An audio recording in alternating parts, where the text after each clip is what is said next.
ఓం సమర్థ సద్గురు శ్రీ సాయినాథాయ నమః. శ్రీ సాయి లీలామృతం 1వ అధ్యాయం. శ్రీ సాయిబాబా జీవితం. మీరెవరు అని అడిగితే, వటవృక్షం, మూలానికి మూలం మాది దత్తనగరం అని చెప్పారు శ్రీ అక్కలకోట స్వామి. ఆయనే ఇంకొకసారి అఖండ విశ్వమేమేమో అన్నారు. శ్రీ సాయిబాబా యొక్క మరొక రూపమే శ్రీ అక్కలకోట స్వామి. వీరిద్దరి చరిత్రలో దత్తావతారమనే బంగారు నాణానికి బొమ్మ బొరుసు అనవచ్చు. వీరు ప్రపంచ చరిత్రలో అవతరించిన మహాత్ములందరిలో అగ్రగణ్యులు. ఈ విషయం శ్రీ మెహర్బాబా కూడా శ్రీ సాయిబాబా ఈ విశ్వమంతటికీ గురువు అనదగిన వారని స్పష్టంగా చెప్పారు. ఆయన నివాసం వలన షిరిడీ వంటి మారుమూల కుగ్రామం కాశీ, తిరుపతి వంటి మహాక్షేత్రమైంది. అయితే ఈ క్షేత్రాలు ఒక మతం వారికి మాత్రమే పవిత్రమైతే, షిరిడీని మహాక్షేత్రంగా తలచేవారు ఎందరో అన్ని మతాలలోనూ ఉన్నారు. అక్కడ అనుభవమయ్యే శాంతి అనుభవించవలసిందే కాని మాటల్లో చెప్పలేనిది. మనకు ఇంటి వద్ద ఏం చేసినా శాంతించని మనస్సు షిరిడీలో కాలు పెట్టగానే ప్రాపంచిక వ్యవహారాలన్నింటినీ మరచి మహాశాంతిని పొందుతుంది. ఎక్కడ అలా శాంతి లభిస్తుందో అదే మన పరమగమ్యం అన్నది ఋషివాక్యం.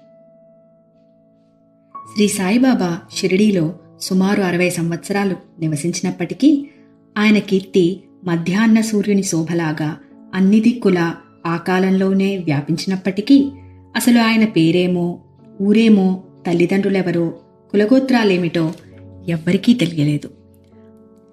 ఆయన దర్శనానికి నిత్యం ఎందరెందరో అన్ని ప్రాంతాల నుండి వస్తుండేవారు. కానీ వారిలో ఏ ఒక్కరూ ఆయన గురించి ఏమీ చెప్పలేకపోయారు. ఆయనతో సన్నిహితంగా చాలా కాలం ఉన్నవారు కూడా ఆయన నుండి ఈ వివరాలు తెలుసుకోలేకపోయారు. దైవం వలనే నిజానికి ఆయన నామరహితుడు. ఇలానే దైవం యొక్క గుణాలన్నీ బాబాలో సంపూర్ణంగా కనిపిస్తాయి.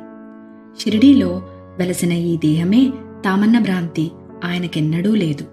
సర్వగతమైన చైతన్యమే ఆయన నిజ తత్వమని భక్తులందరూ అనుభవపూర్వకంగా గుర్తిస్తూ వచ్చారు. ఆ దేహానికి కారణమైన వారే తమ తల్లిదండ్రులు అని, వారు ఆ దేహానికి పెట్టిన పేరే ఆయన పేరని ఆయన ఎలా తలుస్తారు? ఈనాడు పెద్ద పెద్ద భవనాలతో, ఎన్నెన్నో దుకాణాలతో వజ్రాల ద్వీపంలాగా వెలుగొందుతున్న షిరిడీలో రాజభవనం వంటి సమాధి మందిరంలో సింహాసనపై కూర్చున్న సామ్రాట్టులా శ్రీ సాయినాథుని మూర్తి శోభిస్తూ ఉంటుంది. దేశం నలుమూలల నుండి వారి దర్బారుకు చేరిన భక్తులెందరో తెచ్చిన లెక్కలేనన్ని పూలమాలలతోనూ, కొత్త వస్త్రాలతోనూ, ప్రతి క్షణము సరికొత్త అలంకరణలతోనూ ఆయన వెలిగిపోతూ ఉంటారు. దీనికి నేటి షిరిడీ క్షేత్రానికి ఎంతో చక్కని పోలిక ఉంది.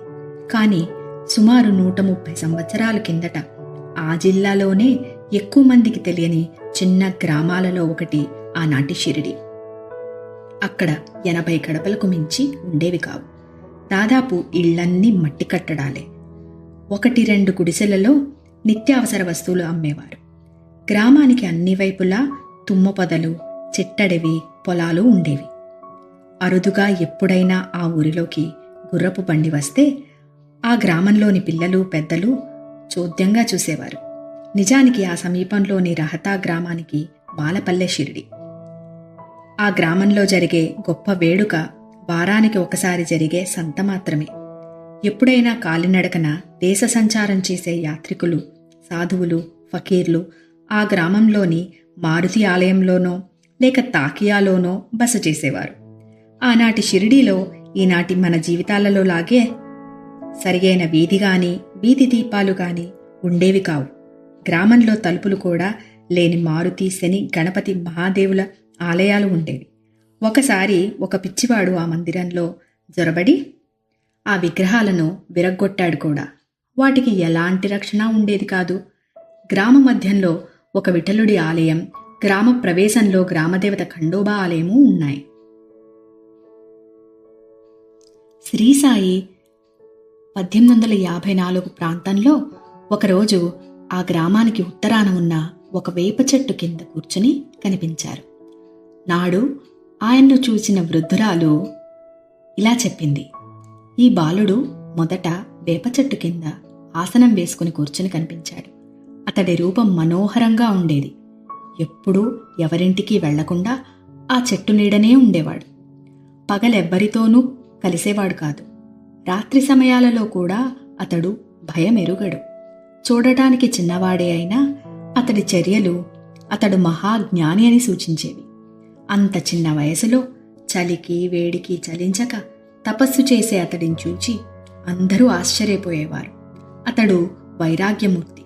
అతని స్థితి ఎవరికీ అంతుపట్టనిది. ఆ కుర్రవాడు అకస్మాత్తుగా ఎక్కడ్నుంచి వచ్చాడా అని అందరూ అనుకునేవారు. ఒకసారి గ్రామదేవత ఖండోబా ఒకరికి పూనితే గ్రామస్తులందరూ ఇతనిని కన్న పుణ్యాత్ములెవ్వరు, ఇతడు ఎక్కడ్నుండి వచ్చాడు అని అడిగారు. ఆగడం వారి చేత ఒక గడ్డపార తెప్పించి ఆ చెట్టు కింద ఒక చోట తవ్వించాడు. అక్కడ ఒక బండ, దాని కింద కొన్ని ఇటుకలు కనిపించాయి.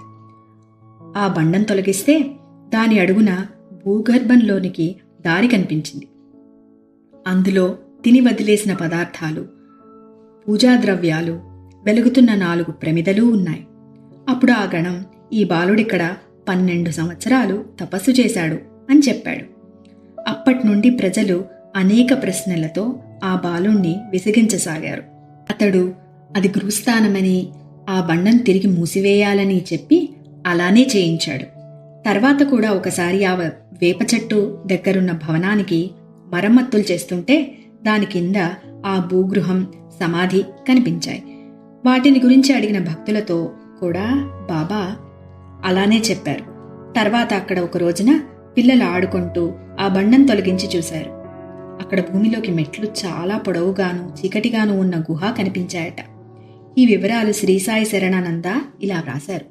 ఒకప్పుడు బాబా మసీదులో దుని దగ్గర ఉన్న స్తంభాన్ని నాకు చూపి దాని కిందనే ఒక గుహ ఉన్నదని, తామందులో నివసించామని, ఎవరైనా మహాత్ములు వచ్చినప్పుడు తప్ప తామెప్పుడూ బయటకు వచ్చేవారు కారని, తమ గడ్డం పొడుగ్గా పెరిగి నేలం తాకేదని నాతో స్వయంగా చెప్పారు.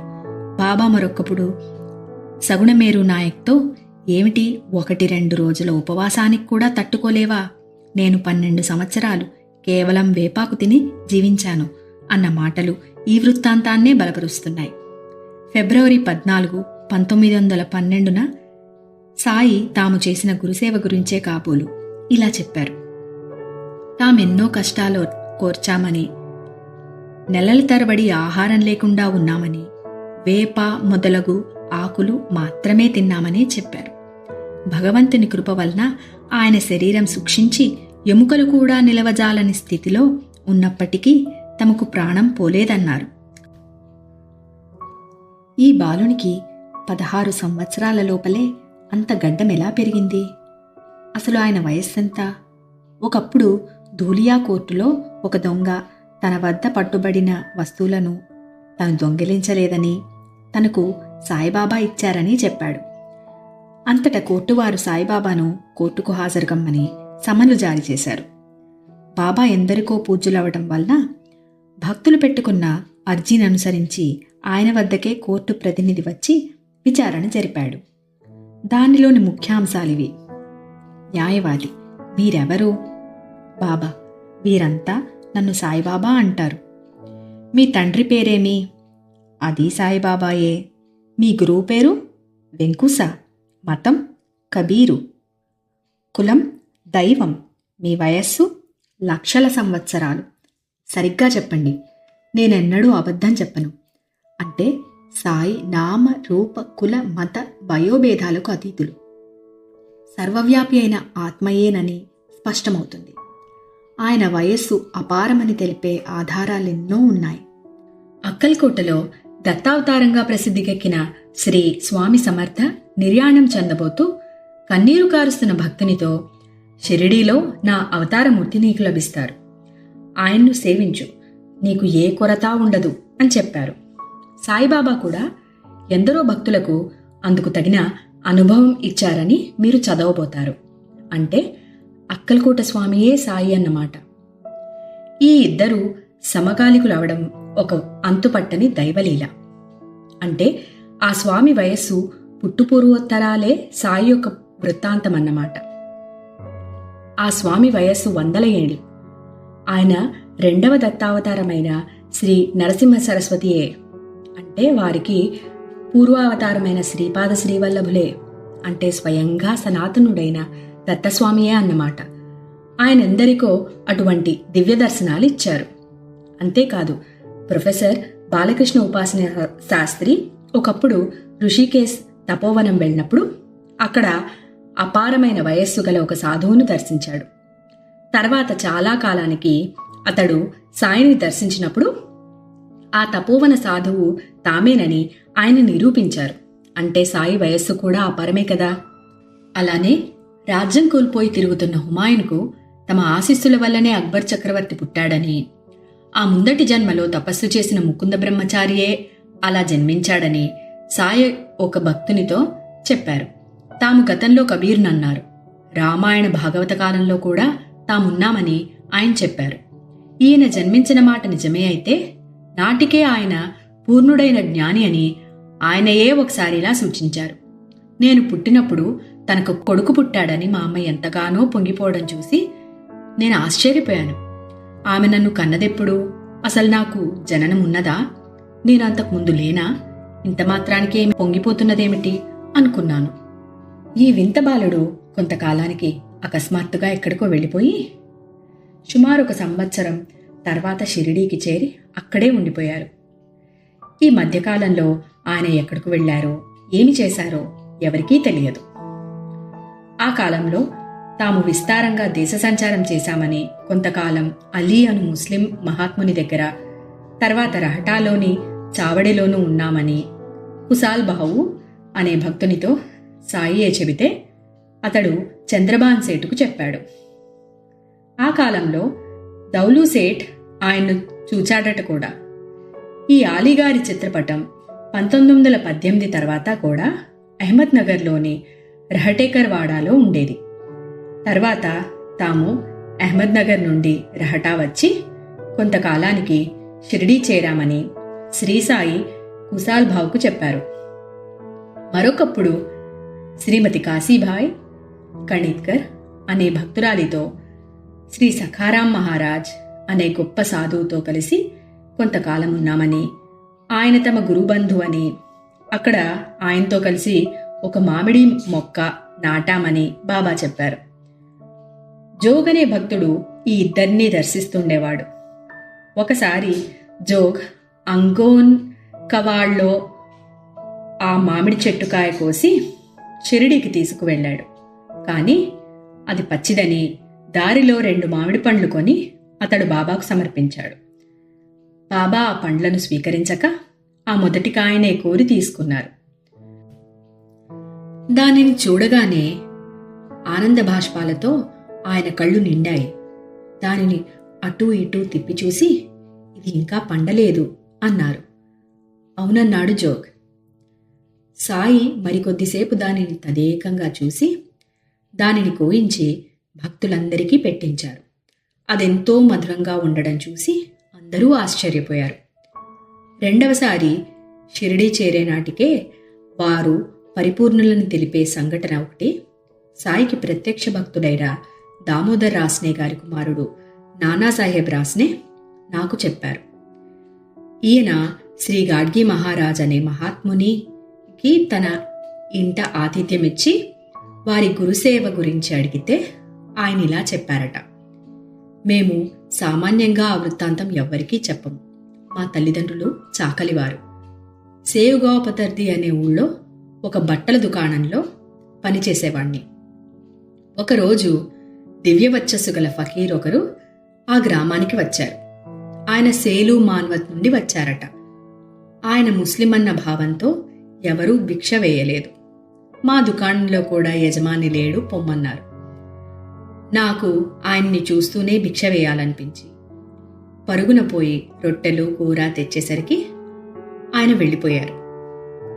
నేను ఆయన్ను వెతుకుతూ పోయేసరికి ఆయన ఒక ఏకాంత స్థలంలో కూర్చుని చేనులోని జొన్న కంకలు కోసుకుని తింటున్నారు.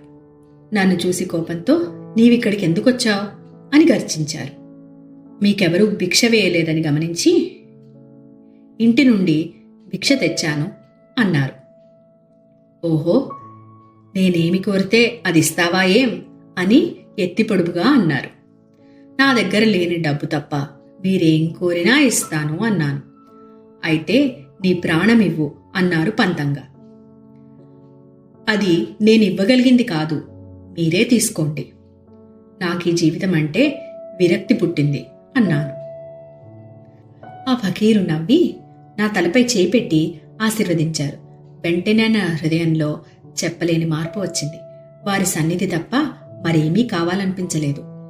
వారికి భిక్ష ఇచ్చాక ఇంటికి వెళ్ళి నాకొక గొప్ప గురువు దొరికారని, నేనిక సంసారంలో జీవించలేనని చెప్పి వేగంగా ఆ ఫకీరు వద్దకు చేరుకున్నాను. ఆయన నన్ను చూస్తూనే ఉగ్రులే, దుష్టుడా, నీకిచ్చింది చాలక ఇంకా పీడించుకు తినాలని వచ్చావే అని గద్దించారు. ఆ పక్కనున్న శ్మశానంలోకి వెళ్లారు. నేను మిమ్మల్ని విడిచి బ్రతుకలేను అంటూ వారిని అనుసరించాను. అక్కడొక సమాధి పక్కన గుంట తవ్వి అందులో 2 కుండలు నీరు పోయమన్నారు. నేను అలానే చేశాను. ఆయన ఆ నీరు 3 దోసిళ్లు తాగి నన్ను తాగమన్నారు. అవి తాగగానే నాకు చాలాసేపు బాహ్యస్మృతి లేకుండా పోయింది. నాకు స్పృహ వచ్చేసరికి ఆయన ఎటో వెళ్ళిపోయారు. నేను ఆయన కోసం చాలా కాలం వెతికి చివరకు షిరిడీలోని మసీదుకు చేరాను. లోపల తెరలు దించి ఉన్నాయి. అచ్చట ఫకీరు స్నానం చేస్తున్నారు. నేను తెరపైకెత్తి చూశాను. నన్ను అనుగ్రహించిన ఫకీరే ఆయన. నన్ను చూస్తూనే పట్టరాని కోపంతో, ఆయన లంజ కొడక, ఇప్పటికే నా రక్తమాంసాలు పీక్కుతున్నా, ఎముకలు కూడా తినాలని వచ్చావట్రా అని ఒక ఇటుక విసిరారు. అది నా నొసట తగిలి నెత్తురు కారింది. మరుక్షణమే ప్రేమగా ఆయన, నిన్ను పూర్ణంగా అనుగ్రహించాను. భగవంతుని అనుగ్రహం నీకెప్పుడూ ఉంటుంది. నిన్నందరూ దైవంగా కొలుస్తారు. ఇక నా వెంట తిరగవద్దు అన్నారు. కొంతకాలానికి ఆయనే శ్రీ గాడ్గి మహారాజ్గా లోకపూజ్యులై ఎన్నో ధర్మశాలలు, పాఠశాలలు స్థాపించారు. వీరు సంకీర్తన చేస్తుంటే వేలాది భక్తులు చేరేవారు. ఆయన 1927 ప్రాంతంలో తమ భక్తులతో కలిసి సంకీర్తన చేస్తూ షిరిడీ చేరారు. మధ్యలో ఆయన, నేను మా ఊరు వెళ్ళిపోతున్నాను అని కేకలు వేస్తున్నారు. భక్తులతో కలిసి ఆయన కూడా షిరిడీ వీధులు చిమ్మి తర్వాత సమాధి మందిరానికి ఉత్తరాన సంకీర్తన చేశారు. చివరకు భక్తులతో, ఇదే మన ఆఖరి కలయిక అని చెప్పి వెంటనే లేచి కాలినడకన నర్మదా తీరంలోని బధోచా చేరి అక్కడే మహాసమాధి చెందారు. అంటే సాయి మరలా షిరిడీ చేరే నాటికే సమర్థుడైన సద్గురువు అన్నమాట. తర్వాత సాయి ఆ ప్రాంతంలోని యవల, పుంతంబ వంటి గ్రామాలలో పర్యటించారు. ఆయన పుంతంబాలో శ్రీ గంగగీర్ బాబా అనే సాధువును కలిశారు. మీరు మహనీయులు, నా వద్దకు రావటం ఏమిటి? నేను కేవలం మేకలు కాచేవాణ్ణి. మీరో సింహాలను, ఏనుగులను శాసించగలరు అన్నారు గంగగీర్. సాయి నవ్వి వెళ్ళిపోయారని పుంతంబాకు చెందిన ఒక వృద్ధుడు చెప్పాడు. శ్రీసాయి చరిత్రలోని మొదటి ఘట్టం వేప చెట్టు కింద ప్రారంభమై అక్కడే ముగిసింది. తర్వాత ఆయన పర్యటనల గురించి నేపథ్యంగా మాత్రమే తెలిసింది. ఈ దివ్య నాటకంలో ఇది నాంది ప్రస్తావన. అసలు నాటకం మరలా వేరొక చోట ప్రారంభమవుతుంది. ఔరంగాబాద్ జిల్లాలోని పైఠాన్ ప్రాంతమంతా జ్ఞానేశ్వర మహారాజ్, జనార్దన స్వామి, ఏకనాథుడు, సమర్థ రామదాస స్వామి వంటి మహనీయుల సంచారం వలన ఎంతో పవిత్రమైంది. గోదావరి ఉపనది అయిన ఏలగంగ అచటి దూబ్ఖేడా అనే గ్రామానికి ప్రదక్షిణం చేసి ముందుకు సాగుతుంది. దానికి అవతల ఒడ్డున ఒక మైదానము, మహావృక్షాలతో నిండిన ఒక తోపు ఉండేవి. ఆ గ్రామానికి చెందిన శ్రీమంతుడైన ముస్లిం చాంద్ పాటిల్ ఔరంగాబాద్ వెడుతుండగా ఒకసారి అతడి గుర్రం తప్పించుకొని పోయి 2 నెలలు ఎంత వెతికినా కనిపించలేదు. చివరికతడు దాని జీను మాత్రం భుజాన వేసుకొని ఇంటికి వస్తూ సింతోస్, భింతోస్ అనే జంట గ్రామాల వద్ద ఏలగంగ ఒడ్డుకు చేరాడు. అక్కడొక మామిడి చెట్టు కింద వెర్రివాని వలె ఉన్న ఒక ఫకీరు కనిపించాడు. అతని చంకలో సట్కా, వంటికి బారు జుబ్బా, తలపై టోపీ ఉన్నాయి.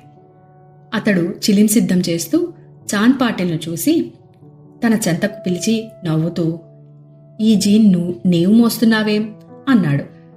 పాటిల్ తన గుర్రం సంగతి చెప్పగానే ఫకీరు, అది ఏటి ఒట్టున ఉంది, చూడమన్నారు. అతడు పోయి చూస్తే అతని గుర్రం అక్కడే మేస్తున్నది. అంతటితో ఆ ఫకీరు సామాన్యుడు కాడనుకొని గుర్రాన్ని తీసుకొని ఆయన వద్దకు వచ్చాడు. అంతలో ఫకీరు పొగాకు నలిపి చిలింగొట్టం సిద్ధం చేశాడు. అప్పుడు తన వద్దనున్న చిమ్టా నేలపై గుచ్చాడు. అక్కడి నుండి బుడబుడమని నీరూరింది. ఆ ఫకీరు ఒక గుడ్డ తడిపి పిండి ఆ మట్టి గొట్టం చివర చుట్టాడు. తిరిగి సటకాతో అతడు నేలపై కొట్టగానే ఒక నిప్పు కణిక బయటకొచ్చింది. దానితో చిలిం వెలిగించి పాటిల్కు కూడా అందించాడు. పాటిల్ ఆయన శక్తి సామర్థ్యాలకు నివ్వెరపోయి ఆయన్ను తన ఇంటికి ఆహ్వానించాడు. రేపు వస్తాను, నీ వెళ్ళు అని చెప్పి మర్రోజు ఆ ఫకీరు అతని ఇంటికి వెళ్ళి అక్కడ భిక్ష చేశాడు. ఆయన కొంతకాలం ఏలగంగ పక్కనున్న తోపులలో మకాం చేశాడు. ఇందుకు గుర్తుగా ఇప్పుడక్కడ ఒక సాయి మందిరం ఉన్నది. ఆయన ఆ ప్రాంతంలో తిరుగుతూ అప్పుడప్పుడు పాటిల్ను పలకరిస్తుండేవాడు. తరచుగా అతనికి స్వప్నాలలో దర్శనమిచ్చి ముఖ్యమైన ఆదేశాలు ఇస్తుండేవారని ఆ వంశస్థులు చెప్తారు. కొంతకాలానికి ఆయన పాటిల్ ప్రార్థన మన్నించి అతని మేనల్లుని వివాహానికి పెళ్లివారితో కలిసి ఎద్దుబండిలో షిరిడీ చేరారు. బండ్లన్నీ షిరిడీ పొలిమేరల్లోని ఖండోబా ఆలయం వద్ద మర్రి చెట్టు కింద పొలాల్లో ఆగాయి. అందరితో బాటు ఫకీరు కూడా బండి దిగుతుంటే చూసి ఖండోబా ఆలయ పూజారి మహల్సాపతి ఆదరంగా యా సాయి అని ఆహ్వానించాడు. అలనాడు ఎవరికీ చెప్పకుండా షిరిడీ నుంచి వెళ్లిపోయిన ఆ వింత యువకుడే ఈ ఫకీరని గుర్తించి అతడు ఆనందించాడు. నాటి నుండి ఆ ఫకీరు ఆ పేరే స్థిరపడింది. సాయి కూడా షిరిడీలో స్థిరపడ్డారు. ఆయన కళ్యాణానికి షిరిడీ వచ్చినది లోక కళ్యాణానికే. సాయిబాబాకు మొదట పరిచయమైన మహల్సాపతి ఆయన మహాత్ముడని గుర్తించి తన మిత్రులైన అప్పాజోగ్లే, కాశీనాథులకు చెప్పాడు. నిత్యము ఆ ముగ్గురు ఆయన్ను దర్శించుకునేవారు. పేదవాడైన మహల్సాపతి బాబాకు పరిచర్యలు చేస్తే అతని మిత్రులు బాబాకు నిత్యావసర వస్తువులు సమకూర్చేవారు. ఒకనాడు అప్పాకోతే పాటిల్ అనువాడు తన భార్యతో కూడా ఆయన వద్దకు వచ్చాడు. వారిని చూస్తూనే సాయి లేచి నిలబడి వారిని ఆదరించారు. అతని భార్య బయాజీబాయి తమ సోదరి అని చెప్పారు. ఆమెకు కూడా మొదట దర్శనంలోనే బాబాపై భక్తి శ్రద్ధలు కలిగి ఆయనకు భిక్ష పెట్టకుండా భోంచేయకూడదని నిశ్చయించుకుంది. ఆ రోజుల్లో సాయిని చూసిన తాత్యాబాబా కోతే ఇలా చెప్పారు. శ్రీసాయి షిరిడీ గడ్డ మీద అడుగుపెట్టే నాటికి నాకు 6 లేక 7 సంవత్సరాలుంటాయి. ఆయనకు ఒక నిర్ణీతమైన నివాసమే ఉండేది కాదు. తర్వాత ఆయన వేప చెట్టు కింద కొంతకాలం నివసించారు. అప్పటికి ఆయన వయస్సు సుమారు 18 లేక 19 సంవత్సరాలు ఉండేవి. ఆయనకు సన్నని మీసం ఉండేది. ఆయన మొదట షిరిడీ వచ్చినప్పుడు ఆకుపచ్చటి కప్ని, ఆకుపచ్చ తలకట్టు ధరించేవారు. ఆ రోజుల్లోనే ఆయన్ను చూసిన రామ్గీర్ బువా ఆయన్నిలా వర్ణించాడు. ఆయనకు జుట్టు నడుం వరకు పెరిగి ఉండేది. ఆయన చేతిలో సటక, చిలింగొట్టము, అగ్గిపెట్టే ఉండేవి. నిత్యం గ్రామంలో భిక్ష చేసేవారు. ఆ రోజుల్లో ఆయన రోగులకు ఉచితంగా వైద్యం, అవసరమైతే స్వయంగా రోగికి పరిచర్యలు కూడా చేసేవారు. ఉదాహరణకు ఒక రోగికి సాయం అందించి అతని కణతల మీద, వీపు మీద సూదులతో కాల్చారు. అంతటితో అతనికి ఆ వ్యాధి తగ్గిపోయింది. అలానే గణపత్ హరి కనాడేకు కుష్టు, జ్వరము వచ్చాయి. అతని చికిత్సకని బాబాను వారింటికి తీసుకొచ్చాడు అమీన్ భాయ్. బాబా అతన్ని పరిశీలించి అతనితో ఒక పామును పట్టుకోమని, కుష్ఠురోగిని పాము కరవదని చెప్పి అతడు పట్టుకున్న పాము విషంతోనే మందు చేసి అతనికిచ్చారు. అతనికి దాంపత్యం నిషేధించారు. అతనికి వ్యాధి తగ్గనారంభించేసరికి అతడు ఆ నియమం ఉల్లంఘించడంతో రోగం తిరగబెట్టింది. బాబా అతనికింక మందు ఇవ్వలేదు. కొద్ది రోజుల్లోనే అతడు మరణించాడు. అప్పట్నుండి ఆయన రోగులకు మందివ్వడం మానేసి ఊదీ మాత్రమే ఇవ్వసాగారు. సాయి చరిత్రలోని ఈ మొదటి దశ గురించి ఆయనతో ఎంతో సన్నిహితంగా ఉన్న తాత్యాకోతే పాటిల్ ఇంకా ఇలా చెప్పారు. శ్రీసాయి షిరిడీ గడ్డ మీద అడుగుపెట్టేప్పటికీ ఆయనకు ఒక నిర్ణీతమైన నివాస స్థలమే ఉండేది కాదు. కొద్ది నెలల తర్వాత ఆయన మసీదులో సుమారు 10 మాసాలు ఉన్నారు. తర్వాత వేప చెట్టు కింద, ఆ తర్వాత మరలా మసీదుకు వచ్చి సమాధి చెందే వరకు అక్కడే ఉండిపోయారు. నేను మారుతి ఆలయంలోని స్కూల్లో చదువుకుంటుండగా బాబా భిక్షకు మా ఇంటికి వచ్చేవారు. నేను మరికొందరు పిల్లలు మసీదు ముంగుట నిలిచి బాబాను వెక్కిరించి కవ్వించేవారు. ఆయనకు సన్నని మీసం ఉండేది. ఆయన ఎప్పుడూ మసీదులో ఒక స్తంభం పక్కనే మౌనంగా కూర్చునుండేవారు. రఘు పాటిల్ రోజూ మసీదుకు గేటు వద్ద నిలిచి ఆయనపై రాళ్లు రువ్వేవాడు. ఒక్కొక్కప్పుడు బాబా మమ్మల్ని తిట్టేవారు. మేం పెద్దగా నవ్వి ఆయన సట్కా తీసుకోగానే పరిగెత్తేవాళ్ళం. మసీదులో 2-3 సంవత్సరాలు నివసించాక ఆయన లిండి మరియు సిరా అను ఉపనదుల మధ్యనున్న చెట్ల తోపులో సుమారు 2 సంవత్సరాలు 6 మాసాలు ఉన్నారు. అక్కడ భక్తులలో ఎవరో ఒకరు నిత్యము ఆయనకు భిక్ష ఇచ్చేవారు. నేను, రఘు పాటిల్ మరిద్దరు ముగ్గురితో కలిసి ఆయన్ను దర్శించేవాళ్ళం. వామన్రావు డేంగలే కూడా వారి దర్శనానికి వస్తుండేవాడు. రెండవసారి సాయి షిరిడీ వచ్చే నాటికి ఒక వింత సాధువు కూడా అతడికి చేరాడు. శంకర్ నారాయణ వైద్య అనువాడు నానావల్లి అనే మహాత్ముని సమాధి సేవిస్తుండేవాడు. ఒకనాడు ఆ మహనీయుడు స్వప్న దర్శనమిచ్చి షిరిడీ వెళ్లమని ఆదేశించగా అతడికి చేరాడు. సాయి రాగానే వారిని చూస్తూనే గొప్ప మహాత్ముడని గుర్తించి ఎంతో చనువుగా మామా వచ్చావా అన్నాడు. నోరెత్తవద్దు అని బాబా మందలించడం వలన అతడు ఆయన్ని గురించి పెదవిప్పి ఎవరితోనూ చెప్పలేదు. సాయి తరచుగా రాత్రి సమయాల్లో ఫకీర్ల చావడి వెళ్ళి మధురంగా పాడుతూ కాళ్లకు గజ్జెలు కట్టుకొని తన్మయత్వంతో నాట్యం చేసేవారు. ఆయన ఒకప్పుడు అరబ్బీ, పార్సీ భాషల్లో పాటలు పాడుతూ మరొకప్పుడు కబీరు, తుకారాం రాసిన పాటలు పాడేవారు. ఈ విషయాన్ని తాత్యా పాటిల్ ఇలా చెప్పాడు. ఒక్కొక్కప్పుడు బాబా పారవస్యంలో ఉండేవారు. అప్పుడు చేతిలో తంబూరా ధరించి వళ్ళు మరిచి నృత్యం చేసేవారు.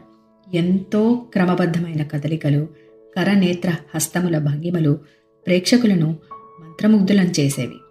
పిల్లనగ్రోవి వాయిస్తున్న భంగిమలో నిలిచినప్పుడు సాక్షాత్తు బృందావన కృష్ణుని చూస్తున్నట్లే ఉండేది. ప్రేక్షకులకు కూడా పారవస్యం కలిగి ఏదో అలౌకికమైన దృశ్యం చూస్తున్నట్లు అనిపించేది. ఇలా 1890 వరకు చేశారు. తర్వాత కూడా ఆయనకు ఈ కళ పట్ల ఆసక్తి ఉండేది, కానీ వాటిని భక్తి ప్రపత్తుల కోసం మాత్రమే వినియోగించకుంటే మనిషికి అధోగతి తప్పదు అనేవారు. బాబా పత్రి గ్రామంలో జన్మించి బాల్యంలో ఒక ఫకీరుకు అప్పగించబడ్డారని, కొంతకాలానికి సేలు గ్రామంలోని వెంకుసా అనే హిందూ గురువుకు అప్పగించబడ్డారని, వారి సేవలో సర్వశక్తులు పొంది షిరిడీ చేరారన్న కథకు ఆధారం ఎక్కడా కనిపించదు. బాబా ఒకప్పుడు సేలు నుండి వచ్చామని, తమ గురువు పేరు వెంకుసా అని కొన్నిసార్లు చెప్పిన దాన్ని బట్టి తాను ఈ కథ అల్లానని, అంతకు మించి వేరు ఆధారాలేవీ లేవని మొదట ఈ కథను చెప్పిన దాసగను తన అనుభవాలలో చెప్పాడు. కానీ బాబా ఒక్కొక్కప్పుడు తమ గురువు రోషన్ షా అని, ఆయన్ను షిరిడీలో సేవించానని, వారి సమాధి అచటి వేప చెట్టు కింద ఉన్నదని, తాము అనాదిగా షిరిడీలోనే ఉంటున్నామని చెప్పిన దాంతోనూ, ఆయన శ్రీ అక్కల్కోట స్వామి యొక్క మరొక రూపమన్న దానికి గాని సరిపోదు. తాము అహ్మద్ నగర్ రహటాల నుండి వచ్చామని, నేనిక్కడకు ఔరంగాబాద్ నుండి వచ్చాను, మా మామ నన్నిక్కడకు తీసుకొచ్చాడు, నా తల్లిదండ్రులను విడిచి గంగా తీరానికి వచ్చే నాటికి నాకు 8 సంవత్సరాలు, అచటి నుండి షిరిడీ వచ్చాను అని వేరు సందర్భాల్లో చెప్పిన వాటితో ఈ కథ పొసగదు. అసలు 12 సంవత్సరాలు షిరిడీలో వేప చెట్టు కింద భూగృహంలో తపస్సు చేశారన్న నిశ్చయమైన వృత్తాంతంతో ఈ కథ అసలే పొసగదు. 16 సంవత్సరాలు యువకుడిగా ప్రకటమైన ఆయన అందులో ప్రవేశించే నాటికి 4 సంవత్సరాలకు మించి వయసు ఉండడానికి అవకాశం లేదు. సేలులో గోపాలరావు దేశ్ముఖ్ ఉరఫ్ వెంకుసా వృత్తాంతమే నిజమైతే, షిరిడీలో ప్రకటమయ్యే నాటికి బాబాకు సుమారు 60 లేక 70 సంవత్సరాలు ఉండాల్సింది. తాము శుద్ధమైన బ్రాహ్మణుడను అన్నప్పుడు ఆయన బ్రహ్మజ్ఞానిని మాత్రమే వారి భావం. అంతకంటే తరచుగా ఆయన తాము పేద ఫకీరుమని చెప్పేవారు. దానికి అర్థమే జయదేవ జయదేవ దత్తావధూత, మోమిని వంశీ జన్ముని అనే ఆరతిపాటలు కీర్తించినట్లు ఆయన హిందువులకు హిందువు, ముస్లింలకు ముస్లిము. అంటే హిందూ ముస్లిం అనే వేదాలకు అతీతుడు. సాయి తమ గురుసేవ గురించి ఒకప్పుడు ఇలా చెప్పారు. నా గురువును ఇక్కడే చావడిలో చూశాను. ప్రశాంతము గంభీరము అయిన ఆయన ముఖంలోని నిత్య సంతుష్టి నన్ను ముగ్ధుణ్ణి చేసింది. నా చూపు ఆయన ముఖం మీద నిలిచిపోయేది. క్షణమాత్రం ఎడబాటును కూడా సహించలేకపోయేవాణ్ణి. వారి సన్నిధిలో నాకు ఆకలి దప్పులు కూడా తెలిసేవి కావు. ఆయన్ను 12 సంవత్సరాలకు పైగా నిండు హృదయంతో సేవించాను. ధ్యానస్థులైన ఆయన తమకు దేహమున్న సంగతే మరచి కూర్చున్న చోటు నుండి ఏ అవసరం కోసమూ లేచేవారు కాదు. నేను ఆయన చేత ఆహారం తినిపించి గుడ్డలు మార్చి ఆ ప్రదేశం శుభ్రం చేసేవాణ్ణి. ఆయన నుండి ఏదైనా మంత్రం ఉపదేశంగా పొంది జపించాలని తలచాను. కానీ ఆయన నా చెవిలో ఏ మంత్రం ఉపదేశించలేదు. ఆయన నన్ను 2 పైసలు దక్షిణ కోరారు. తాము కోరినది ప్రభుత్వం వారు ముద్రించిన లోహపు కాసులు కావని, 1 పైసా నిష్ఠ, 2వ పైసా సబూరి అని ఆయన వివరంగా చెప్పారు. వెంటనే అవి సమర్పించాను. నా సేవకు సంతోషించి, నీవెక్కడున్నా సరే, ఇక్కడ కాని 7 సముద్రాల అవతల కాని నీ వెంట ఉండి కాపాడుతాను అని ఆశీర్వదించారు. ఈనాటి నా ప్రతిభకంతటికీ కర్తలు వారే. ఇదంతా వారి ఆశస్సుల ఫలితమే. బాబా స్వయంగా సాయి శరణానందతో తమ గురువు పేరు రోషన్ షా అని చెప్పారు. ఆయన చెప్పిన దాన్ని బట్టి రోషన్ షా పరమపదించాక వారిని బాబాయే వేప చెట్టు కింద సమాధి చేసినట్లు తోస్తుందని సాయి శరణానంద రాశారు. సాయి ఆ గురువు పేరు హరివినాయక్ సాటేతో కూడా చెప్పారట. కానీ అది తనకు గుర్తులేదని, ఆ పేరు షా అనో లేక సా అనో అంతమవుతుందని అతడు రాశాడు. మరొకప్పుడు బాబా తమ గురుసేవా వృత్తాంతమే మరోలా చెప్పారు. ఒకప్పుడు 4 కలిసి పవిత్ర గ్రంథాలు చదివి చర్చించుకున్నాం. మొదటివాడు ఎవరిని వారే ఉద్ధరించుకోవాలి కానీ ఇతరులపై ఆధారపడకూడదు అన్నాడు. 2వ వాడు సర్వసాక్షి అయిన ఆత్మయే సత్యం, దానిని గుర్తిస్తూ మనస్సును నిగ్రహించిన వాడే ధన్యుడు అన్నాడు. 3వ వాడు ఈ ప్రపంచం అనిత్యం, నిరాకారమైనదనే సత్యం, దీనిని వివేకంతో గుర్తిస్తూ ఉండటమే ముక్తికి మార్గం అన్నాడు. నేను కేవలం గ్రంథ పాండిత్యం వ్యర్థమని, స్వధర్మం ఆచరిస్తూ గురువే సర్వవ్యాపి అయిన దైవం అన్న విశ్వాసంతో తన్ను ప్రాణాలను గురువుకు అర్పించాలి అన్నాను. ఇలా చర్చించుకుంటూ మేము ఒక అడవిలోకి ప్రవేశించాం. దారిలో ఒక కూలివాడు కనిపించాడు. మేమెక్కడికి పోతున్నామని అడిగితే మేం చెప్పలేదు. మేము దారి తప్పే ప్రమాదం ఉన్నదని, మార్గదర్శనం తీసుకుని పోవడం మంచిదని చెప్పి, మీ లక్ష్యమేమో నాకు చెప్పనవసరం లేదు, కానీ కొంతసేపు విశ్రాంతిగా కూర్చుని రొట్టె నీరు తీసుకొని వెళ్ళొచ్చు కదా అన్నాడతడు. మేము ఆయన సలహాను నిరాకరించి వెళ్ళి దారి తప్పాం. చివరకు కేవలం పూర్వపుణ్యం వల్ల మాత్రమే మేము బయలుదేరిన చోటికి చేరాం. మాకు మళ్ళీ ఆ కూలివాడు ఎదురై, మీ తెలివిపై ఆధారపడటం వలన దారి తప్పారు. అన్నింటిలోనూ మార్గదర్శి ఎప్పుడూ అవసరమే. భగవంతుడి కృప లేక ఎవరూ దారిలో మా వంటి వారిని కలవలేరు. అన్నం తిని పొమ్మన్న ఆహ్వానాన్ని శుభశకునంగా అంగీకరించాలి కానీ నిరాకరించకూడదు. ఆకలి కడుపుతో ఏ అన్వేషణ సాగించలేరు. ఓరిమి శాంతి కలిగి ఉండాలి అన్నాడు. అతడు నిరక్షరుడైన హీనజాతివాడుగా కనిపించిన నిష్కారణమైన అతని ప్రేమకు నా హృదయం స్పందించింది. నాకు ఆకలి దప్పులు తీవ్రంగా బాధిస్తున్నాయి. అసమాన ప్రేమతో అతడిచ్చిన అన్నపానీయాలు తీసుకోవడమే జ్ఞానానికి సరియైన నాంది అని నాకు తోచి వాటిని సవినయంగా స్వీకరించాను. ఇప్పుడు గురువు మా ఎదుట నిలిచి, ఏమిటి మీ చర్చ అన్నారు. నేను వివరించాను. నిన్ను గమ్యం చేరుస్తాను, నన్ను అనుసరిస్తావా? అయితే నన్ను పూర్తిగా విశ్వసించిన వాడు మాత్రమే కృతార్థుడవుతాడు అన్నారు. నేను తలవంచి నమస్కరించి ఆయన్ను గురువుగా ఆశ్రయించాను. నా సాటివారు మాత్రం వారి ఆతిథ్యాన్ని, గురుత్వాన్ని ధిక్కరించి వెళ్ళిపోయారు. తర్వాత వాళ్ళందరూ దైవాన్ని అన్వేషించడం మాని ఆకలి దప్పులతో తిరుగుతూనే ఉన్నారు. తరువాత నా గురువు నన్నొక చెట్టు కొమ్మకు నుండి బావిలోకి తలక్రిందులుగా వేలాడదీశారు. నా తల నీటికి 3 అడుగుల ఎత్తున ఉన్నది. నేను ఆ నీరు అందుకోలేకపోయాను. నన్నలా వదిలి ఆయన ఎటో వెళ్ళిపోయారు. 5 గంటల తర్వాత తిరిగి వచ్చి, ఎలా ఉన్నావు అన్నారు. నేను పరమానందంలో తేలిపోతున్నాను అన్నాను. ఆయన సంతోషంతో నన్ను కౌగిలించుకొని నా దేహం నిమిరి నన్ను శిష్యునిగా అంగీకరించారు. నాకెల్లప్పుడూ ఆయన్నే చూస్తూ ఉండిపోవాలనిపించేది. నా తల్లిదండ్రులను, కోరికలను మరిచి ఇక ఇంటికి వెళ్లాలన్న తలంపే రాలేదు. నా జీవశక్తినంతటినీ నా దృష్టిని ఆయన ముఖం మీద లగ్నం చేశాను. ఆయనే నా ధ్యానమూర్తి అని చెప్పారు.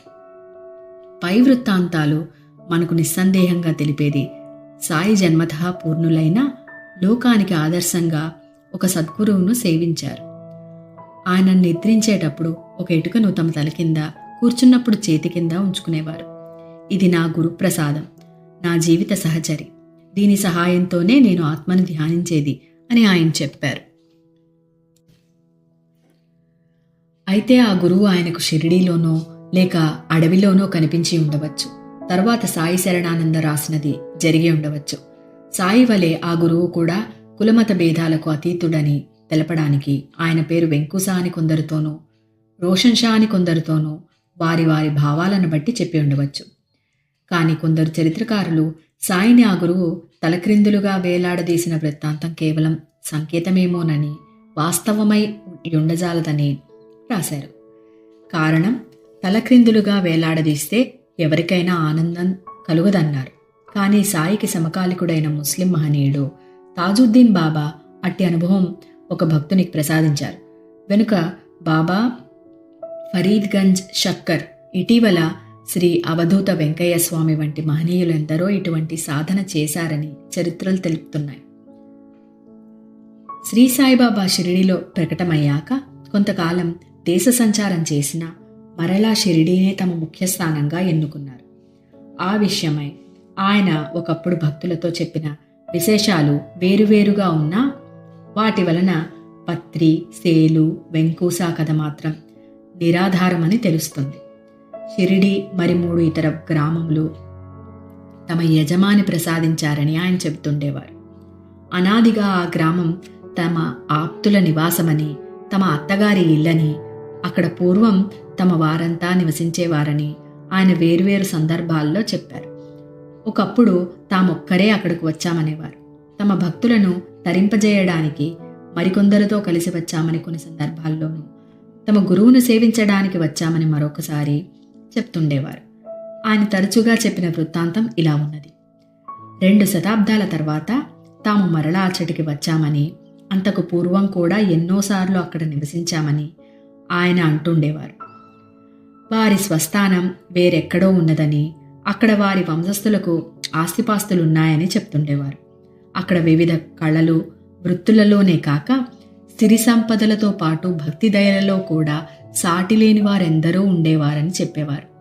స్థానిక ప్రజలపై వారికి గల మక్కువ గురించి చెప్పేటప్పుడు నీమ్గావ్, రూయి, రహటా, పింపల్గావ్, కోపర్గావ్, పుంతంబ, జాల్నా వంటి గ్రామాల గురించి ఆయన తరచుగా ప్రస్తావించేవారు. దీనిని బట్టి మనకు తెలియని మహనీయులు ఎందరో అక్కడ నివసించారని, అందువలన ఆ ప్రాంతం ఎంతో పవిత్రమైందని తెలుస్తుంది. ఒకప్పుడు ఆయన తమ పూర్వీకులు షిరిడీలో నివసించారని, అందుకే తాము కూడా మరలా అక్కడ నివసిస్తున్నామని చెప్పేవారు. అక్కడ సిరి సంపదలతో ఉజ్వలంగా విలసిల్లిన ఒక నగరం ఉండేదని, దాని చుట్టూ మనోహరమైన తోపులు, పండ్ల చెట్లు ఉండేవని, అచ్చటి విశాలమైన వీధుల ఇరువైపులా సాటిలేని సంపన్నులు, మహాభక్తులు అయిన మార్వాడీ వ్యాపారులు నివసిస్తుండేవారని ఆయన చెప్పేవారు.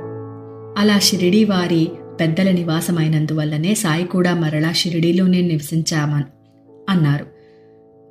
ఇన్ని సందర్భాల్లోనూ ఆయన పత్రి గ్రామంలో పుట్టి సేరిలో పెరిగి అక్కడి నుండి షిరిడీ చేరామని కించిత్తైనా ఆచూకీ లేదు. తాము సేలు నుండి వచ్చామని చెప్పిన మాట రెండవసారి షిరిడీకి వచ్చే ముందు తూప్ఖేడా, పుంతంబా వెళ్ళినట్లే సేలు కూడా వెళ్ళి వచ్చారని మాత్రమే ఆయన భావమై ఉండాలి. అలనాడు సాయిని సన్నిహితంగా సేవించిన వారితో ఆయన చెప్పిన వివరాలన్నీ హరివినాయక్ సాటే సేకరించి గ్రంథస్థం చేశాడు. ఒకనాడు సాయి నివాసం వలన గొప్ప పుణ్యక్షేత్రంగానూ సిరి సంపదలు గల నగరంగానూ ఉన్న షిరిడీ కాలగతిలో కుగ్రామమైపోయిందని, అది ఈనాడు మరలా వారక్కడ అవతరించడం వల్ల అంతటి పుణ్యక్షేత్రమైందని, ముందు ముందు మహానగరంగా రూపొందగలదని మనం తలచవచ్చు. వెనుక శిలధి అను పేరు గల ఈ గ్రామం మరో పండరిపురం అవుతుందని, సాయినాథుడే అచ్చటి రామవరుడని దాసగను షిరిడి మాజే పండరిపూర సాయిబాబా రామవర అని కీర్తించాడు.